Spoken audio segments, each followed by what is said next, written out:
শাহবাগী issue কেন সামনে এসেছে আপনারাও জানেন, আমরাও জানি। আমরা তো শাহবাগীদের সামনে আসতে বলিনি, তারা তো তাদের মতো চলছে।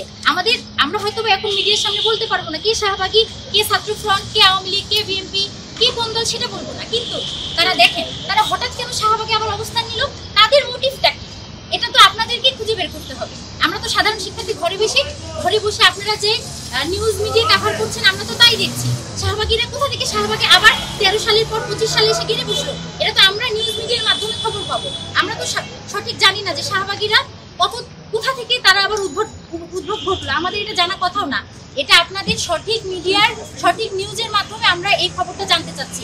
কারণ আপনারা জানেন বাংলাদেশ কারো একার না, বাংলাদেশ সবার। বাংলাদেশ আমার যেরকম প্রত্যেকের, বাংলাদেশে যারা জন্মগ্রহণ করেছে বাংলাদেশের প্রত্যেকটা নাগরিকের অধিকার আছে বাংলাদেশের সব বিষয়, বাংলাদেশের ভিতরকার যত ঘটনা ঘটে সবকিছুতে ইন্টারফেয়ার করে। কিন্তু বিষয়টা হচ্ছে এখানে ষড়যন্ত্র।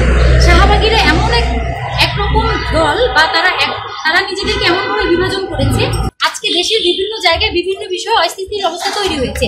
এই অবস্থায় তারা নতুন ইস্যু তৈরি করার জন্য শাহবাগে আবার মত সৃষ্টি করছে। এটা কি তাদের ষড়যন্ত্র নয়? অবশ্যই ষড়যন্ত্র। শাহবাগীরা এরকম চাচ্ছে যে বাংলাদেশ প্রতিদিন অস্থিতিশীল এক একটা করে নতুন ইস্যু তৈরি হবে, নতুন একটা করে নাটকের মঞ্চের মতো রং পরিবর্তন করবে। এই সুযোগে তারা তাদের যে কার্যনীতি বা তাদের যে স্বার্থ সেটা তারা হাসিল করবে। কিন্তু আমরা যতদিন বাংলাদেশে আপামর জনতা বেঁচে আছি, সাধারণ জনতা বেঁচে আছি, কখনোই আমরা তাদের এই স্বার্থ হাসিল হতে দিব না। আমরা তাদের এই ষড়যন্ত্র রুখে দাঁড়াবো এবং এই ষড়যন্ত্র কখনো আমরা সফল হতে দিব না।